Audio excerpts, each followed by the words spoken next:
Okay, so today I kind of want to talk about the Porsche Taycan. So I actually didn't even make a video or tell anybody about this, but I was one of the initials to try to get a Porsche Taycan, and I got this thing from Porsche. Open it up, like the Taycan, and it says Porsche, and yada yada yada. I enrolled in the depositor program thing, whatever it was. Anyway, was talking with some Porsche people and was going to try to get one for the channel because I'd really like to make videos on it. Until the recent announcement, which made me cancel my Porsche Taycan order.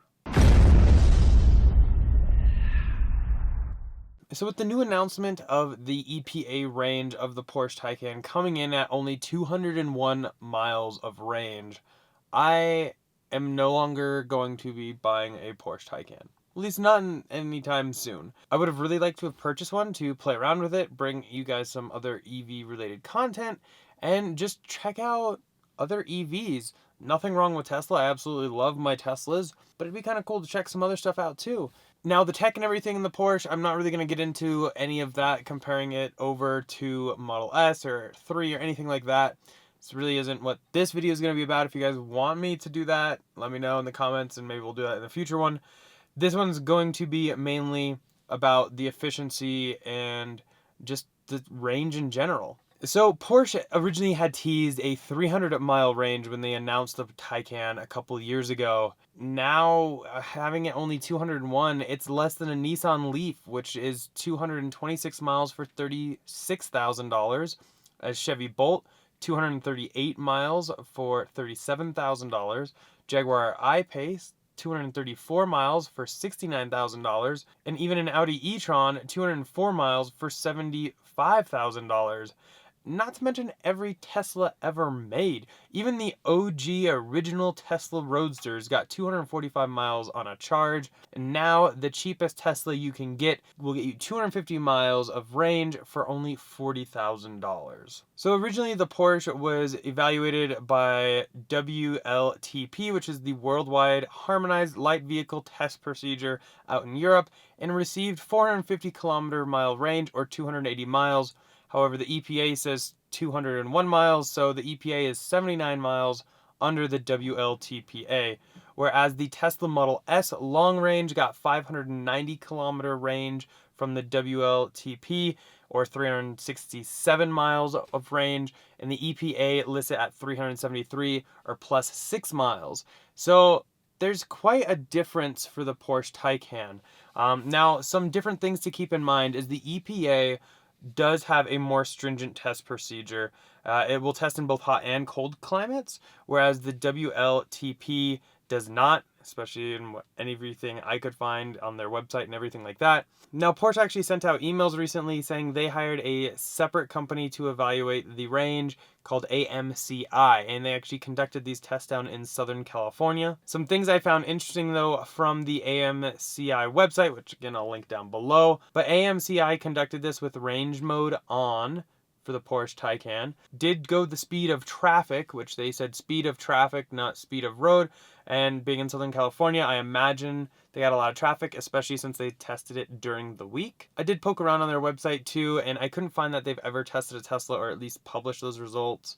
So we can't quite compare apples to apples. One thing to keep in mind though is AMCI only does testing if they're paid to. So Tesla didn't need the test, so they didn't pay for it. But I do kind of find it funny that Porsche is trying to like save face with people.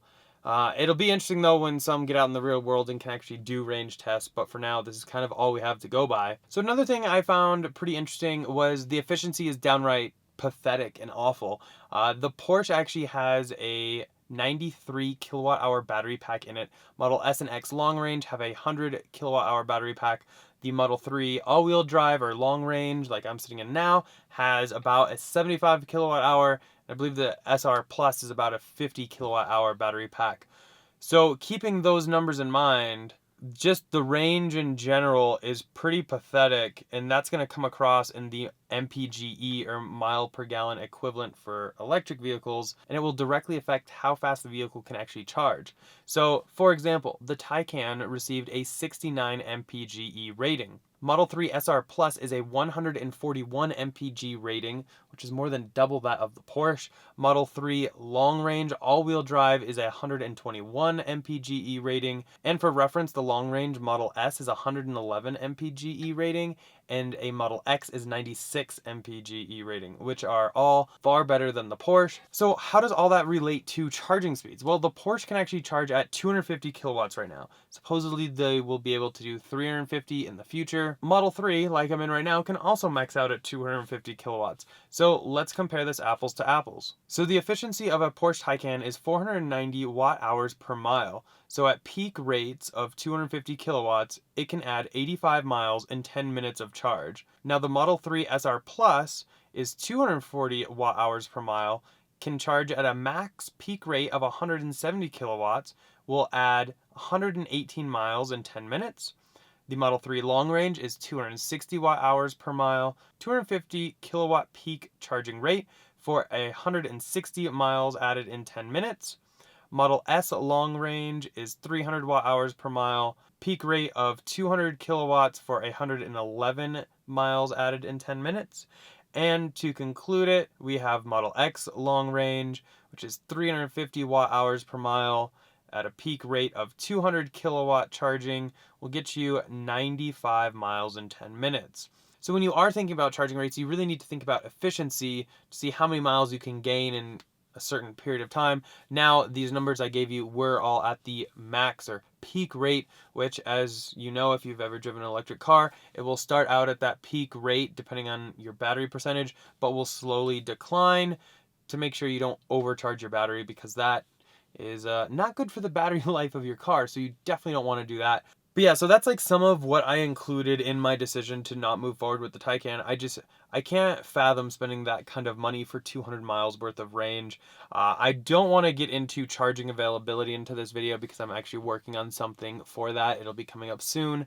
Now, I would love to see some real world tests from some completely unbiased, unpaid, completely out of the picture people. Now, I would love to test one out. If Porsche is watching this and you want me to test it out, I would love to. I just don't think, especially with the EPA number coming in as low as it was, this is a car that I want to add right now.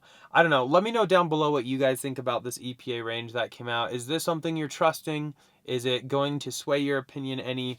Would you have even considered it if it was 300-mile range? Let me know. We can talk about it down there. Now, I will say Porsche does have a pretty cool interactive app that you can use, and you can actually play around with it and like explore different aspects of the Taycan. Shot a little bit. I'll go ahead and throw that in here for you.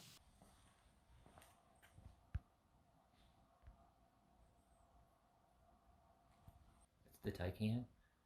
It is cool how you can scale it up to 100%. So I guess that's like what it would look like. And you can take like pictures and all kinds of cool stuff. You can actually drive it. We can change the color here. I'm not sure why they're not populating. Normally these are like pre-populated.